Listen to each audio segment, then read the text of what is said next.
There was a moment, however brief, where the DCEU felt like it might actually work. A moment where the promise of seeing some of the most iconic fictional characters ever created sharing the same screen felt genuinely exciting. Superman, Batman, Wonder Woman, modern myths with decades of storytelling weight behind them, finally united in a cinematic universe that could stand alongside Marvel, not by copying it, but by offering something different, darker, more operatic, and more serious. And yet, looking back now, that moment wasn't the beginning of something great, it was the warning sign of something deeply unstable. Because the DCEU was never allowed to grow naturally. It wasn't built, it was assembled, not through careful planning or creative patience, but through panic, reactionary decision-making, and a desperate need to catch up. Where Marvel took years to earn its Avengers moment, DC sprinted towards Justice League like it was a finish line instead of a destination. Characters were introduced, deconstructed, killed, resurrected, and teamed up before audiences had the time or the reason to care. The result wasn't epic, it was exhausting. Tonally, this universe never knew what it wanted to be. One film would aim for grounded myth-making and somber introspection. The next would pivot into colorful comedy only to swing back again after the studio got cold feet. Directors were hired for distinct voices, then pulled back when those voices didn't test well. Entire movies were reshaped in post-production, their identities sanded down into something safer, flatter, and often incoherent. What should have been a shared vision became a tug-of-war between filmmakers, executives, critics, and audience expectations. So today, we're not just ranking movies or relitigating old arguments. We're talking about a universe that should have worked, a cinematic world built on some of the strongest characters ever created, undone not by lack of talent, but by fear, haste, and indecision. The DCEU wasn't doomed from the start, but it was never given the time or trust it needed to become something more.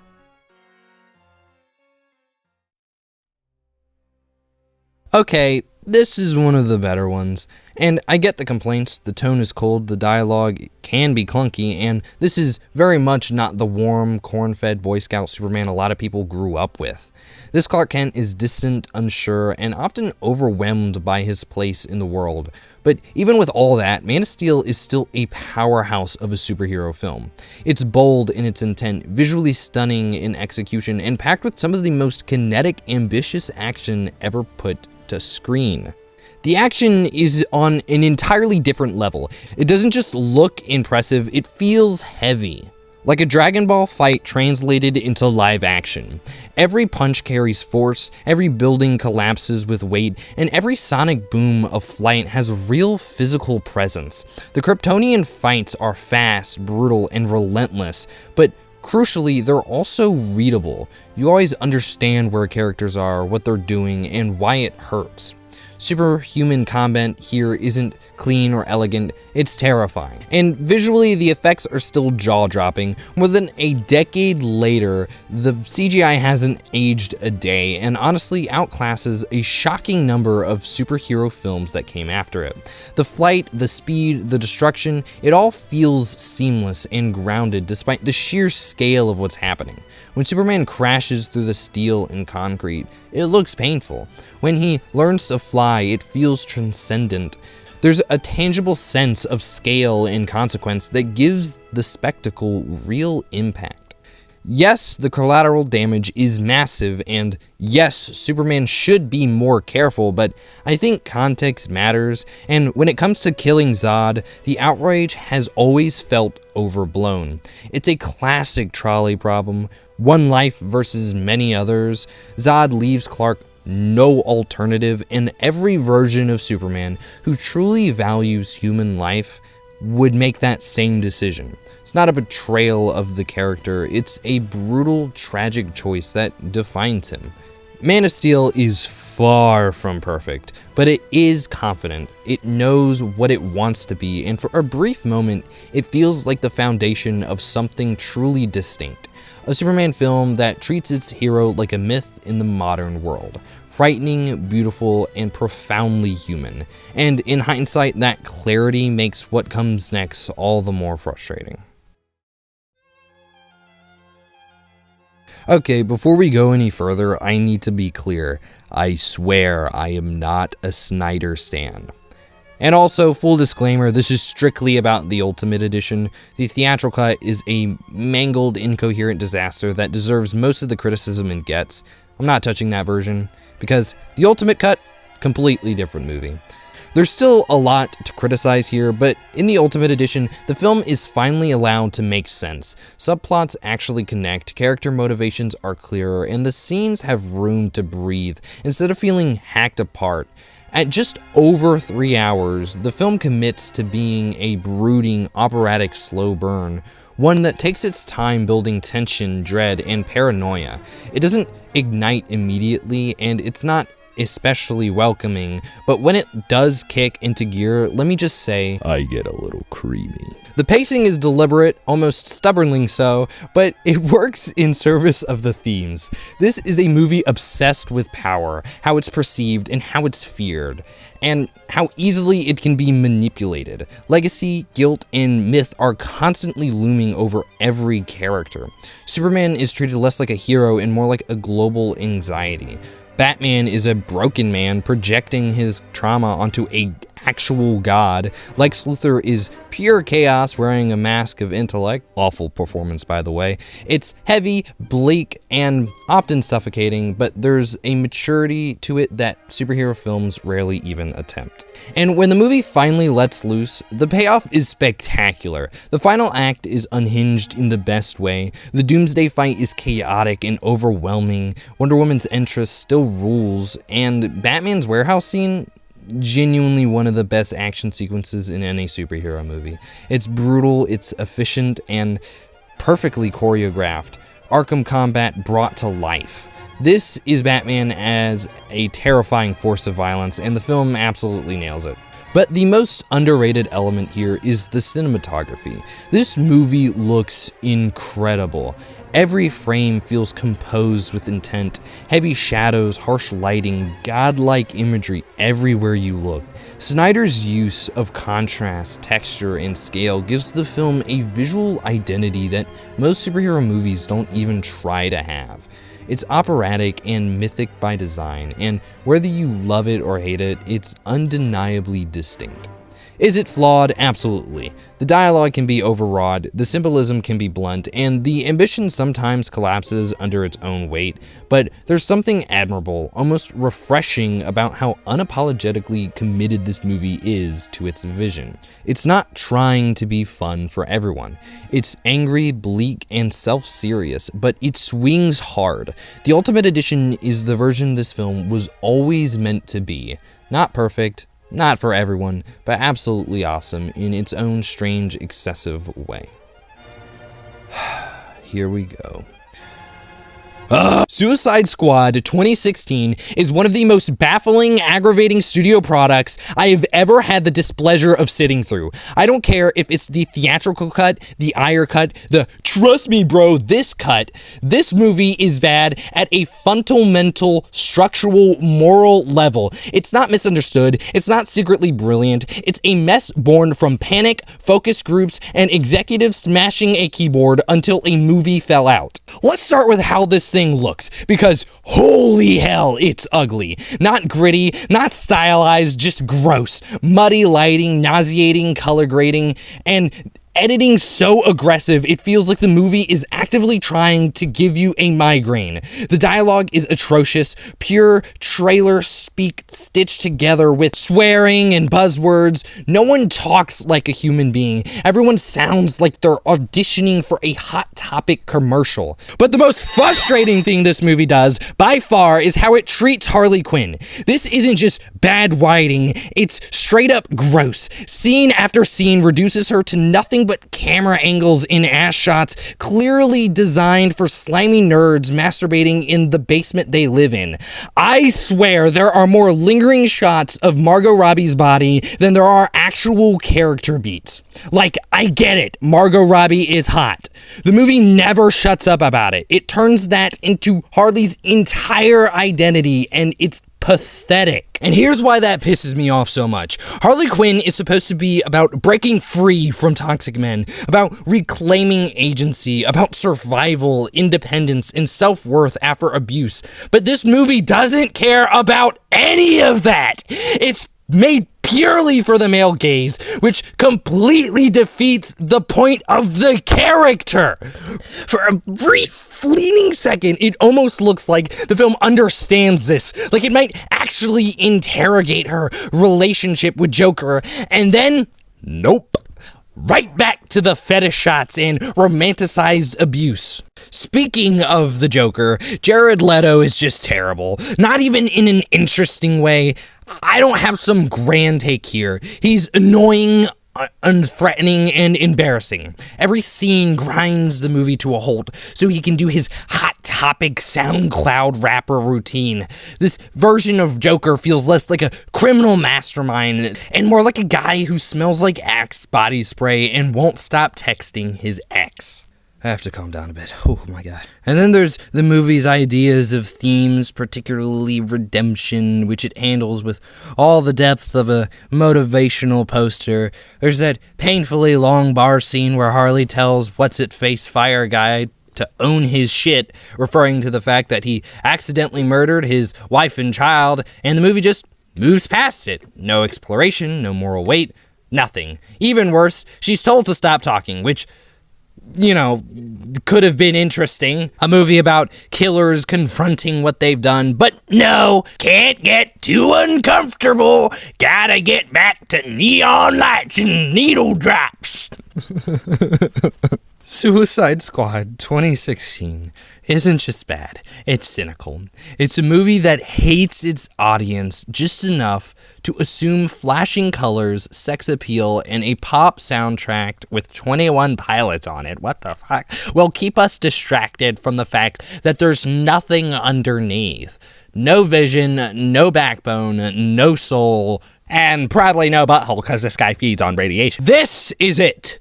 This is the moment where the DCEU stopped feeling misguided and started feeling completely broken. Okay, now it's time for Wonder Woman. It's good, like genuinely good. The performances are strong, the direction is confident, and the movie's heart is exactly where it should be. Gal Gadot is pretty good as Diana, bringing warmth, strength, and a sincerity that finally gives the DCEU a hero you can actually believe in. The film understands Wonder Woman as a symbol of compassion and hope, and moments like No Man's Land absolutely nail what a superhero is supposed to represent. It's earnest without being corny, inspiring without feeling forced, and after everything before it, that alone felt refreshing. That said, it's still a very standard origin story.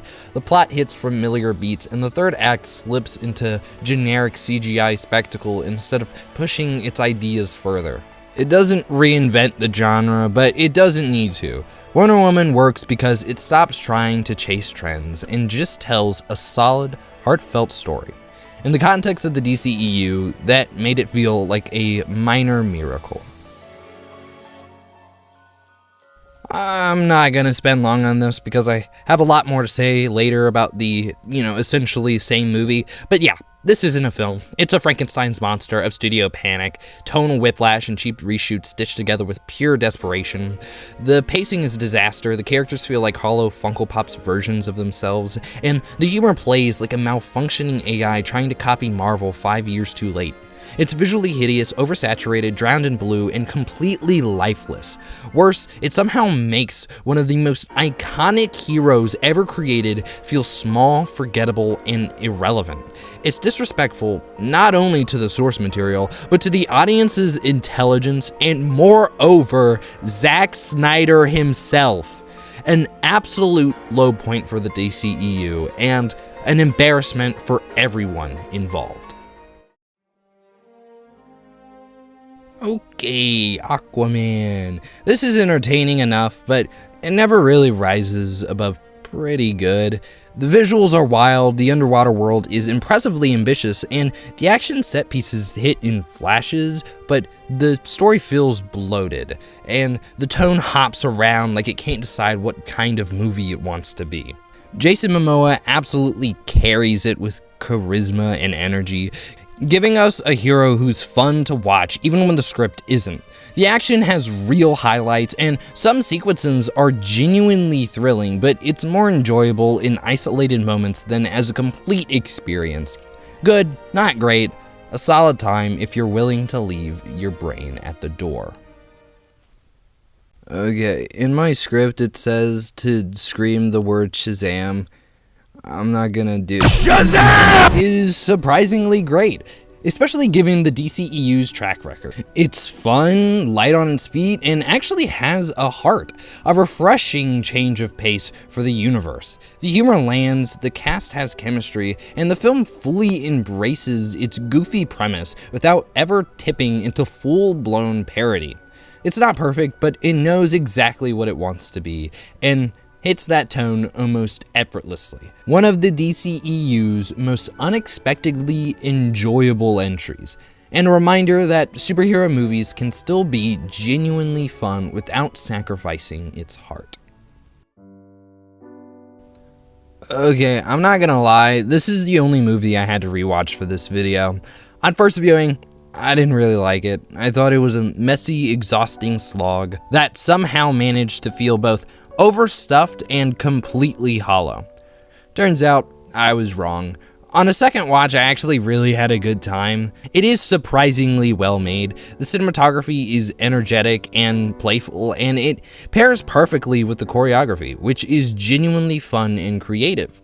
The action has personality, and the film leans into its own chaotic style instead of fighting it. More importantly, this movie finally treats Harley Quinn like a character instead of a sexual object, and I really appreciate that, even though that's how it should have been from the fucking start. Here, she's allowed to be messy, funny, angry, and human. Margot Robbie clearly thrives in this performance. The ensemble is solid, though I do wish Mary Elizabeth Winstead had more screen time, honestly because the movie is so short and fast-paced, most of the cast doesn't get a ton of individual moments. Ewan McGregor, the fucking lucky bastard, is entertaining as Black Mask, but he's a little flat and underwhelming, even if the performance itself is fun. Overall, I'm genuinely glad I came back to this one. It's not perfect, but it's stylish, energetic, and way better than I gave it credit for the first time around. Not half bad at all.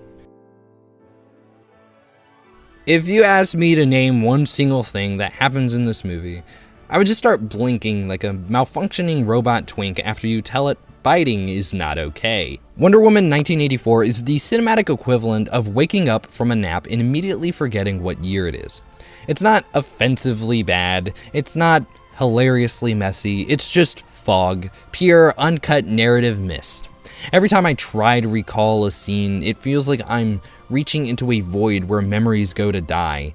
I know I watched it, I remember the act of watching it, but the movie itself? I don't know. Lost to me like it was never meant to be perceived by the human mind. The ultimate meh distilled into 2.5 hours. Wait, this movie's 2.5. What the actual fuck? It's honestly staggering how much of an improvement Zack Snyder's Justice League is over the 2017 theatrical cut. This version finally feels coherent. The characters have actual arcs, the tone is consistent, and the story carries real emotional weight. It's epic in scale and confident in its vision. It's a superhero film that's not afraid to slow down, take its time, and build something mythic. With a runtime that's over 4 hours, I'm just gonna let you digest that, it somehow earns nearly every beat and never feels as bloated as it has any right to. Visually, it's stunning. Snyder's eye for composition is in full force here, with painterly framing, rich textures, and an operatic sense of scale that most superhero films wouldn't even attempt. The action sequences finally get room to breathe, letting their choreography and sheer scope actually land. More importantly, the emotional moments actually work this time. When characters struggle, sacrifice, or find hope, it feels earned rather than rushed or artificial. The film is moody, meditative, and often genuinely beautiful. It's a rare kind of blockbuster that, ironically, never got to bust blocks. It's not perfect, and it's certainly not for everyone, but it is uncompromised. This feels like a genuine artistic statement rather than a product assembled by committee. And in a genre dominated by formula and corporate safety nets, that alone makes it special.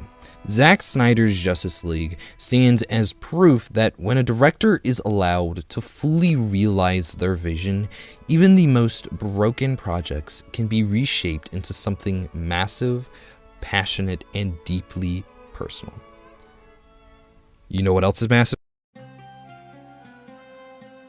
I could have made a better movie with my action figures than this, and honestly, it probably would have had better pacing.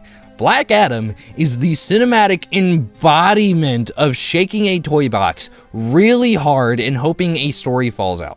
It's loud, it's hollow, and it has all the emotional depth of a plastic figurine being slammed into another plastic figurine while your wife divorces you for poor life choices and constantly spending $30 on small muscular men instead of consummating. The Rock keeps insisting the hierarchy of power in the DC universe was about to change, but the only thing that changed was my patience evaporating in real time. SHAZAM! Fury of the Gods. I'ma be honest, I was on my phone the entire time. I did not once look up.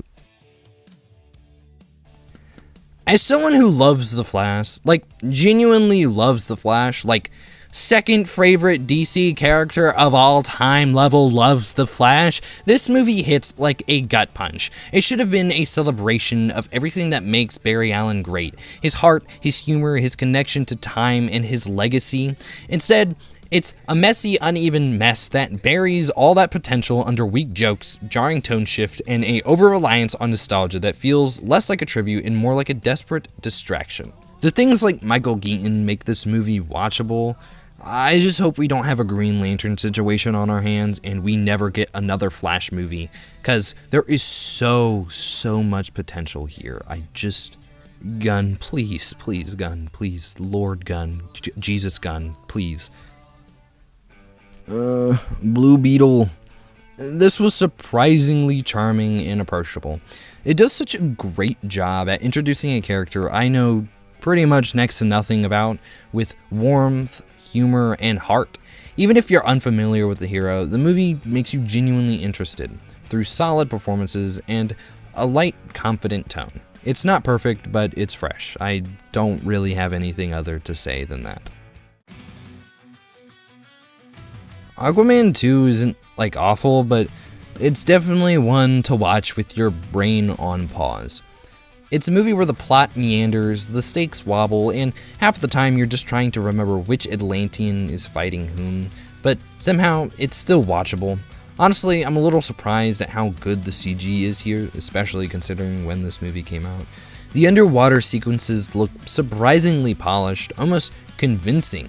It's loud, colorful, and occasionally ridiculous, but it leans fully into the spectacle, and for better or for worse, that's exactly what you're getting. Oh, that's it? That's all of them? That was so abrupt. Like, that was, I mean, I know I didn't include the Suicide Squad here. I'm saving it. Sorry, not sorry. But, like, I mean, come on. That's so anticlimactic. Okay, here we go. The DCEU didn't fail because it lacked great characters, talented filmmakers, or cultural relevance. It failed because it never trusted any of those things long enough to matter. From the very beginning, this universe was defined by haste, by a need to compete instead of a desire to create. Decisions were made in reactions to headlines, box office charts, and internet discourse, not in service of a coherent long-term vision. And when a cinematic universe is built on fear instead of confidence, cracks form fast.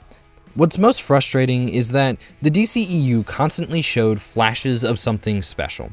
Man of Steel had ambition, Batman vs. Superman had vision, Zack Snyder's Justice League proved that even the most broken project could be reborn when a creator was actually allowed to finish their work. But those moments were never allowed to stack. Each step forward was followed by a hard reset, a course correction, or a complete tonal pivot that reminded audiences this universe didn't know what it wanted to be.